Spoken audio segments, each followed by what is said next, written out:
നമസ്കാരം. ബിസിനസ് റെഗുലേഷൻ്റെ രണ്ടാമത്തെ ക്ലാസ്സിലേക്ക് സ്വാഗതം. അപ്പോൾ രണ്ടാമത്തെ ക്ലാസ് തുടങ്ങുന്നതിന് മുമ്പായിട്ട് കഴിഞ്ഞ ക്ലാസ് കാണാത്തവർ അതൊന്ന് കണ്ടിട്ട് രണ്ടാമത്തെ ക്ലാസ് കാണുന്നതായിരിക്കും നല്ലത്. എന്താണെന്ന് വെച്ചാൽ കഴിഞ്ഞ ക്ലാസ്സിൽ നമ്മൾ ലോയിൻ്റെ ഇൻട്രൊഡക്ഷനാണ്, വാട്ട് ഈസ് ലോ എന്നാണ് പറഞ്ഞിരിക്കുന്നത്. ഈ ക്ലാസ് മുതൽക്ക് നമ്മൾ എന്താ ചെയ്യുന്നത് വെച്ചാൽ സിലബസ് സ്റ്റാർട്ട് ചെയ്യാണ്. അപ്പോൾ ഓരോ ക്ലാസ് ഓർഡർ ശ്രദ്ധിക്കുക. ഞാൻ ബ്രീഫായിട്ട് ഇതിനെപ്പറ്റി പറയാൻ പോവാണ്. അപ്പോൾ ആദ്യം Indian contract act 1872. The contract act was passed in 1872. അപ്പോൾ അതിൽ ഈ ഓരോ ആക്ടിലും സെക്ഷൻ 1 അതിൻ്റെ സ്കോപ്പാണ്. The act applicable to the whole of India. ഇന്ത്യയിൽ മുഴുവൻ അപ്ലിക്കബിൾ ആയിട്ടുള്ള ആക്ടാണ്. അപ്പോൾ ഈ ആക്ടിൻ്റെ പ്രിയാമ്പിളിൽ പറയുന്നത് എക്സെപ്റ്റ് ജമ്മു ആൻഡ് കാശ്മീർ എന്നാണ് പറയുന്നത്. ഇതിവിടെ നിങ്ങൾ ആ ബികോം സിലബസിൽ അത്ര പ്രസക്തമല്ലെങ്കിലും ഞാൻ ജനറലായിട്ടൊന്നും പറയാൻ പോവാണ്. നേരത്തെ ആർട്ടിക്കിൾ 370 ഇഫക്റ്റീവ് ആയിരുന്ന കാലത്ത് സ്പെഷ്യൽ ജമ്മു കാശ്മീരിന് സ്പെഷ്യൽ പ്രിവിലേജ് ഉണ്ടായിരുന്നു. അപ്പോൾ അത് ഇപ്പോൾ എടുത്തു കളഞ്ഞിട്ടുണ്ട്. പക്ഷെ അങ്ങനെയാണെങ്കിലും എല്ലാ നിയമങ്ങളും മുഴുവനായിട്ട് ഇപ്പോഴും ബാധകമായില്ല. അത് ബൈ ദ ബൈ വരുന്നാണ് പറയുന്നത്. എന്തായാലും ഇപ്പം the act applicable to whole of India. പിന്നെ contract is a civil law. Civil law എന്ന് പറഞ്ഞു. അപ്പോൾ നിങ്ങൾക്ക് വിദ്യാർത്ഥികൾക്ക് ഒരു സംശയം ഉണ്ടായിരിക്കും, ഈ സിവിൽ ലോ എന്താണെന്ന്. അപ്പോൾ ലോയിൻ്റെ 2 ബ്രാഞ്ച് ഉണ്ട്, civil law and criminal law. അതിൽ civil law deals with legal obligations and enforceability അങ്ങനത്തെ കാര്യങ്ങൾ. പക്ഷേ സിവിൽ ലോ ബ്രീച്ച് ആയാൽ പണിഷ്മെൻ്റ് ഒന്നുമില്ല.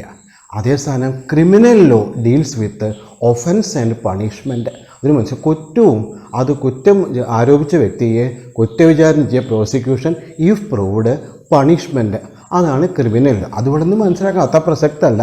ഇനി നമുക്ക് കോൺട്രാക്റ്റ് ഡെഫിനിഷനിൽ കിടക്കാം. അതായത് ഞാനിവിടെ 3 ഡെഫിനിഷനാണ് പറയും. According to Salmond an agreement creating and defining obligations between parties എന്ന് പറഞ്ഞാൽ രണ്ടോ അതിൽ കൂടുതൽ വ്യക്തികൾ തമ്മിൽ ഒബ്ലിഗേഷൻസ്, കടമ ക്രിയേറ്റ് ചെയ്യുക, അത് ഡിഫൈൻ ചെയ്യുക. അപ്പോൾ ഇപ്പോൾ 2 വ്യക്തികൾ തമ്മിൽ എന്ന് പറഞ്ഞാൽ ഇപ്പോൾ ഒരാൾ ഒരു ബയർ ആൻഡ് സെല്ലർ, അപ്പോൾ അവർ വാങ്ങാനുള്ളൊരു കോൺട്രാക്റ്റ് ആയാൽ ഒരു എഗ്രിമെൻ്റ് ആയാൽ അതിലൊന്നും ബയറുടെ ഒബ്ലിഗേഷൻ എന്താണ്, സെല്ലർ ഒബ്ലിഗേഷൻ എന്താണ്, അത് ഡിഫൈൻ ചെയ്യുന്നതാണ് സാൽമണ്ട് പറയുന്നത്. ഇനി അടുത്ത ഡെഫിനിഷൻ സർ ഫ്രെഡറിക് പോളോക്ക്. അതായത് Pollock states that every agreement and promise enforceable by law is a contract. ഓരോ എഗ്രിമെൻറ്റും, every agreement and promise that same meaning, enforceable by law, നിയമസാധുതയുള്ള എല്ലാ എഗ്രിമെൻറ്റും പ്രോമിസും കോൺട്രാക്റ്റ് ആയിരുന്നു സാൽമണ്ട് പറയുന്നത്. ഇനി നമുക്ക് Indian contract act section 2H definition. ഇതാണ് important definition. An agreement enforceable by law is a contract. Agreement enforceable by law is a contract. നിയമത്തിൽ എൻഫോഴ്സ് ചെയ്യുന്ന ഒരു എഗ്രിമെൻറ്റ്. അപ്പോൾ A contract consist of 2 things, agreement plus enforceability. ഒന്നൊരു agreement പിന്നെ enforceability at law. അപ്പോൾ ആദ്യം നമുക്ക് agreement എന്താണെന്ന് പറയാം. Agreement means when N offer is accepted that will become an agreement. ഒരു ഓഫർ അക്സെപ്റ്റ് ചെയ്താൽ അത് എഗ്രിമെൻ്റ് ആവും. അപ്പോൾ ഓഫർ എന്താ നല്ല a seller, he offers goods. The object of offer is to get the consent of the buyer and to form a contract. ബയറുടെ സമ്മതം കിട്ടാൻ വേണ്ടിയിട്ടാണ് സെല്ലർ ഓഫർ ചെയ്യുന്നത്.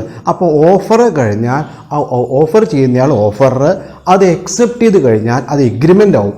അപ്പോൾ എഗ്രിമെൻറ്റ് എൻഫോഴ്സിബിൾ ബൈ ലോ. അപ്പോൾ ഇവിടെ എൻഫോഴ്സിബിലിറ്റി അറ്റ് ലോ, നിയമത്തിൽ enforceability എന്താണെന്നൊരു ചോദ്യമുണ്ട്. Enforceability at law enforceability means if a promise made by one party. Suppose we borrowed money from a ബാങ്കിൽ നിന്ന് ബോറോ. അപ്പോൾ 2 parties are bank and the customer. അപ്പോൾ while borrowing money the customer promises to repay as per the terms and conditions of bank. ബാങ്കിൻ്റെ terms and condition അനുസരിച്ചിട്ട് അത് തിരിച്ചു കൊടുക്കാം എന്ന് പ്രോമിസ് ചെയ്ത് കഴിഞ്ഞു. അങ്ങനെയാണ് ആ ലോൺ ഡിസ്പേഴ്സ് ചെയ്യുന്നത്. അപ്പോൾ അവിടെ enforceability whenever that party fails to repay that loan, ആ ലോൺ അടയ്ക്കാഞ്ഞാൽ എന്ത് ചെയ്യാം? അത് നിയമപ്രകാരം നടപ്പാക്കിയെടുക്കാൻ ഉള്ള അവകാശം ബാങ്കിനുണ്ട്. അതാണ് എൻഫോഴ്സിബിലിറ്റി. അപ്പോൾ എൻഫോഴ്സിബിലിറ്റി മീൻസ് കുറച്ചുകൂടി വിശദമായി പറഞ്ഞാൽ the right of the affected party to get to approach the court of law and get it enforced എന്ന് പറഞ്ഞാൽ സഹിക്കേണ്ടി ഒരു കോൺട്രാക്ട് രണ്ട് പാർട്ടിൻ്റെ പ്രോമിസും അതിൽ സഹിക്കേണ്ടി വന്ന പാർട്ടിക്ക് അത് ആ അവകാശം നിഷേധിച്ചാൽ നിയമകോടതിയെ സമീപിച്ച് അത് നടപ്പാക്കിയെടുക്കാനുള്ളതാണ് എന്ത് എൻഫോഴ്സിബിലിറ്റി. അപ്പോൾ അപ്പോൾ ചോദ്യമുണ്ട് എഗ്രിമെൻറ്റ് പ്ലസ് എൻഫോഴ്സിബിലിറ്റി. അപ്പോൾ all agreements are not enforceable. എല്ലാ എഗ്രിമെൻറ്റും എൻഫോഴ്സിബിൾ അല്ല. ഓൺലി ലീഗൽ എഗ്രിമെൻറ്റ്സ്, ലീഗലായ നിയമവിധേയമായ എഗ്രിമെൻറ്റ്സ് എൻഫോഴ്സിബിൾ ആവും. അപ്പോൾ ഏതാ നിയമവിധേയം അല്ലാത്തതൊരു ചോദ്യമുണ്ട്. അതിന് ഞാൻ എക്സാമ്പിൾ പറയുകയാണ്. Suppose we paid money to a government officer കൈക്കൂലേരി പണം കൊടുത്തു. He promised to do something, നമുക്ക് വേണ്ടി എന്തോ സർട്ടിഫിക്കറ്റോ എന്തെങ്കിലും ചെയ്തു തരാമെന്ന് പറഞ്ഞു. അങ്ങനെ എന്നിട്ട് പിന്നീട് അയാളത് ചെയ്യുന്നില്ല. We cannot enforce it. That is not legal. പിന്നെ social obligations, social agreement. Suppose we invite our friend, നമ്മളെ ഫ്രണ്ടിനെ ഒരു ഇൻവൈറ്റ് ചെയ്യുന്നു കല്യാണത്തിന്. അപ്പോൾ നമ്മൾ അവിടെ അല്പം ലാംഗ്വേജും കൂടി ഞാനും പറയാൻ പോവാം. നമ്മളെ കല്യാണത്തിന് ക്ഷണിക്കുമ്പോൾ യു ഷുഡ് കം എന്നാണ് പറയുക, നോട്ട് യു മസ്റ്റ് കം. താങ്കൾ നിർബന്ധമായും എന്ന് പറയുമ്പോൾ യു ഷുഡ് സോഫ്റ്റ് ടേമിലാണ് പറയുക, യു ഷുഡ് കം. അപ്പോൾ if that party wilfully absence, ആ ബന്ധു അല്ലെങ്കിൽ ആ ഫ്രണ്ട് വിൽഫുള്ളായി വരാതിരുന്നാൽ നമുക്കൊന്നും ചെയ്യാൻ പറ്റില്ല. We cannot take A legal action. അതേ സാധനം നമ്മൾ ആർക്കും പണം കടം കൊടുക്കാനുണ്ട്, അല്ല ഒരു പണം കടം വാങ്ങിയിട്ടുണ്ട്, അത് കൊടുക്കാനുണ്ടെന്ന് വിചാരിക്കുക, നമുക്ക് തീർത്തും അവർ നമ്മളെ പേരിൽ ആക്ഷൻ എടുക്കും, ലീഗൽ ആക്ഷൻ. അപ്പോൾ ലീഗൽ ഒബ്ലിഗേഷൻസ് ആർ എൻഫോഴ്സിബിൾ. അപ്പോൾ എഗ്രിമെൻറ്റിൻ്റെ ഒബ്ജക്റ്റ് എന്തായിരിക്കണം? ലീഗലായിരിക്കണം. പിന്നെ വേറൊരു കാര്യമുണ്ട്, പിന്നെ അടുത്ത കാര്യം, that obligation must arise from the contract. ആ ഒബ്ലിഗേഷൻ എവിടുന്ന് വരണം? കോൺട്രാക്റ്റിൽ നിന്ന് ഒബ്ലിഗേഷൻ വരണം. അതിൻ്റെ അർത്ഥം എന്താണെന്നൊരു ചോദ്യമുണ്ട്. കോൺട്രാക്റ്റിൽ നിന്ന് ഒബ്ലിഗേഷൻ വരിക എന്ന് പറഞ്ഞാൽ, say a father has obligation to look after minor children, no need of a contract for it. മൈനറായ മക്കളെ നോക്കാനുള്ളൊരു ഒബ്ലിഗേഷൻ ഫാദർക്കുണ്ട്, അതൊരു കോൺട്രാക്റ്റ് അല്ല, അത് as a part of a contract already കല്യാണം കഴിച്ച അന്ന് മുതൽക്ക് അതിന് ഉത്തരവാദിത്വം വന്നു. അല്ലെങ്കിൽ if you have a land in your name you must pay land tax. നിങ്ങളുടെ പേരിൽ ലാൻഡ് ഉണ്ടെങ്കിൽ നിങ്ങൾ നികുതി അടയ്ക്കണം, ഭൂനികുതി അടയ്ക്കണം. നിങ്ങളുടെ പേരിൽ ഒരു ബിൽഡിംഗ് ഉണ്ടെങ്കിൽ നിങ്ങൾ ബിൽഡിംഗ് ടാക്സ് അടയ്ക്കണം. നിങ്ങൾക്ക് ഒരു പരിധിക്കപ്പുറം വരുമാനം ഉണ്ടെങ്കിൽ ഇൻകം ടാക്സ് അടയ്ക്കണം. നിങ്ങൾക്കൊരു വെഹിക്കിൾ ഉണ്ടെങ്കിൽ റോഡ് ടാക്സ് അടയ്ക്കണം. ഇതൊക്കെ എന്താണ്? ഒരു കോൺട്രാക്റ്റ് ഇല്ലാതെ നമ്മളെ മേലെ അടിച്ചേൽപ്പിക്കുന്ന ഒബ്ലിഗേഷൻസാണ്, നമ്മൾ ചെയ്തേ പറ്റൂ. അതാണ്. അപ്പോൾ ഇവിടെ എന്താണ്?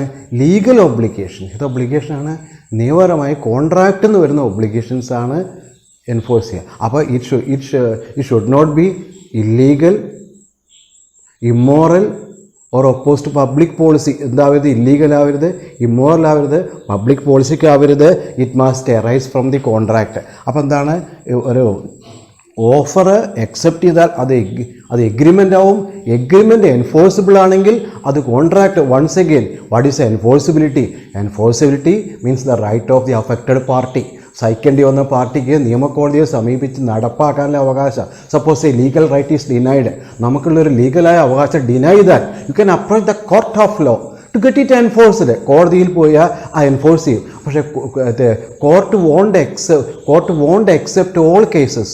In some case court may in the first instance, അതിനൊരു വാക്കുണ്ട്, എബിനീഷ്യൂ, പ്രഥമ ദൃഷ്ട്യ എബിനീഷ്യൂ കോടതി തള്ളു എന്ന് പറയുന്നത് എന്താണ്? ദാറ്റ് ഈസ് നോട്ട് ലീഗലല്ല. ഞാൻ ഒരാൾക്ക് കൈക്കൂലി കൊടുത്തു, അവനിക്ക് അയാൾ വെറുതെ ചെയ്തു തന്നില്ല എന്ന് പറഞ്ഞാൽ അത് കോടതി അപ്പം തന്നെ തള്ളിക്കളയും. കൈക്കൂലി കൊടുക്കുന്നതും വാങ്ങുന്നതും കുറ്റകൃത്യം. നിയമപരമായ അവകാശം നിഷേധിച്ചാൽ നമുക്ക് നിയമകോടതിയെ സമീപിച്ച് അത് നടപ്പാക്കിയെടുക്കാവുന്നതാണ്. അതാണ് ലീഗൽ ഒബ്ലിഗേഷൻ. അപ്പോൾ ആ ഒബ്ലിഗേഷൻ എവിടുന്ന് വരണം? കോൺട്രാക്റ്റിൽ നിന്ന് എറൈസ് ചെയ്യണം. That must arise from the contract. And it should not be immoral, illegal or unnegotiable or oppose to public policy. ഇതൊക്കെ വിശദമായി പിന്നീട് പഠിക്കുന്നതാണ്. ഇനി next that essentials of a contract. ഒരു കോൺട്രാക്റ്റ് വേണ്ട essentials. One is at least 2 parties, minimum 2 party വേണം. 2 parties means a promisor and a promisee. ആര് വേണം? ഒരു പ്രോമിസർ, പ്രോമിസി. അതായത് ഓഫറർ, ഓഫറി. ഓഫർ അക്സെപ്റ്റ് ചെയ്താൽ ആരായി മാറും? ഓഫർ പ്രോമിസറാവും. പിന്നെ അത് അക്സെപ്റ്റ് ചെയ്ത ആൾ പ്രോമിസ്, അത് അക്സെപ്റ്റ് ചെയ്ത ആൾ പ്രോമിസറാവും. മറ്റേ ഓഫറർ പ്രോമിസിയും. അപ്പോൾ ഒരു പ്രോമിസർ, 2 പാർട്ടി. പിന്നെ കഴിഞ്ഞാൽ consensus ad idem or identity of minds. Consensus ad idem, ഈ വാക്ക് നിങ്ങൾക്ക് ഡിക്ഷണറി കാണില്ല. മീൻസ് ഐഡൻറ്റിറ്റി ഓഫ് മൈൻഡ്സ്, അതായത് agreement of a same thing in the same sense. Meaning അതാണ്, agreement of a same thing in the same sense. ഒരേ കാര്യം ഒരേ സെൻസിന് സമ്മതിച്ചാലേ എന്താവുന്നുള്ളൂ, അത് എഗ്രിമെൻറ്റ്. അപ്പോൾ consensus is the essence of contract. ഒരു കോൺട്രാക്റ്റിൻ്റെ essence ആണെന്ത്?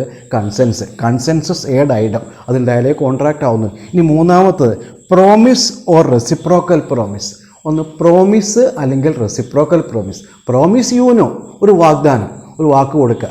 Reciprocal promise means promises forming consideration to each other. പരസ്പരം കൺസിഡറേഷൻ വരുന്ന പ്രോമിസാണ് reciprocal promise. For example, in a sale contract 2 parties are buyer and seller. Buyer and seller, buyer and seller. ഈ ബയർക്കും സെല്ലർക്കും on the part of the buyer, buyer has right to receive the goods and obligation to pay the price. വില കൊടുക്കാനുള്ള obligation ഉണ്ട്. സെല്ലർക്കാണെങ്കിൽ right to receive the price and obligation to deliver the goods.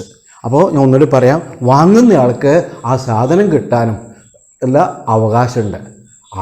അതുപോലെ ആ സാധനം കിട്ടാൻ വില കൊടുക്കേണ്ട കടമയുണ്ട്. അതാണ് ബയറുടെ. ഇനി സെല്ലറുടെ ഭാഗത്താണെങ്കിൽ എന്താണ്? ഗുഡ്സ് കൊടുക്കാനുള്ള ഒബ്ലിഗേഷനും ആ ഗുഡ്സിന് വില വാങ്ങാനുള്ള അവകാശമുണ്ട്. ഇങ്ങനെ വരുമ്പോൾ റെസിപ്രോക്കൽ പ്രോമിസ്, പരസ്പരം കൺസിഡറേഷൻ ഫോം ചെയ്യുന്ന പ്രോമിസാണെന്ത്? Reciprocal promise. അതേ സാധനം ഈ പരസ്പരം കൺസിഡറേഷൻ ഇല്ലെങ്കിൽ പ്രോമിസ് എന്ന് പറയും. Say as a teacher concerns, I offer a gift to the top mark scorer. Top mark score ചെയ്താക്കി ഞാനൊരു ഗിഫ്റ്റ് ഓഫർ ചെയ്താൽ അത് പ്രോമിസ് മാത്രമാണ്, അവിടെ പരസ്പരം പ്രോമിസ് വരുന്നില്ല. അതാണെന്ത്? അപ്പോൾ മറ്റേ പ്രോമിസ്. അപ്പോൾ the essential elements of essentials of a contract ഇതൊക്കെയാണ്. മിനിമം 2 പാർട്ടി, പിന്നെ consensus idem, promisor or reciprocal promise. അപ്പോൾ ഇതോടുകൂടി കോൺട്രാക്റ്റിൻ്റെ ഡെഫിനിഷൻ കഴിഞ്ഞു. ഇനി അടുത്ത topic essentials of a valid contract. ഈ എസെൻഷ്യൽ വാലിഡ് കോൺട്രാക്റ്റ് ഞാൻ ഇന്നൊന്ന് പറയാൻ പോവാണ്. ബ്രീഫായിട്ട് അടുത്ത എടുക്കുന്നതാണ്. എന്താ വെച്ചാൽ ഈ എസെൻഷ്യൽസ് ഒരു റിപ്പീറ്റഡ് എസ്സെയാണ് വിദ്യാർത്ഥികൾക്ക്. അതുകൊണ്ട് അത് നിർബന്ധമായിട്ടും എല്ലാവരും ശ്രദ്ധിച്ച് പഠിക്കണം. Most important for all courses of law, not for BCom, LLB, ഏത് ലോയിൻ്റെ കോഴ്സായാലും essentials of a valid contract is a most important. Section 10 അതാണ് അടുത്ത ക്ലാസ്സിൽ ഞാൻ എടുക്കാൻ പോകുന്നത്. അപ്പോൾ നിങ്ങൾ ഈ ക്ലാസ് കേട്ടവരെ ഈ ക്ലാസ് നിങ്ങൾക്ക് ഇഷ്ടമായ നിങ്ങൾ ലൈക്ക് ചെയ്യുക, സബ്സ്ക്രൈബ് ചെയ്യുക. പിന്നെ നിങ്ങളുടെ സംശയങ്ങൾ എന്തുണ്ടെങ്കിൽ കമൻറ്റ് ബോക്സിലിടുക, അല്ലെങ്കിൽ എൻ്റെ മെയിൽ ID അതിലുണ്ട്, മെയിലേക്ക് അയയ്ക്കുക. എന്നാൽ ഞാനതിന് റെസ്പോണ്ട് ചെയ്യുന്നതാണ്.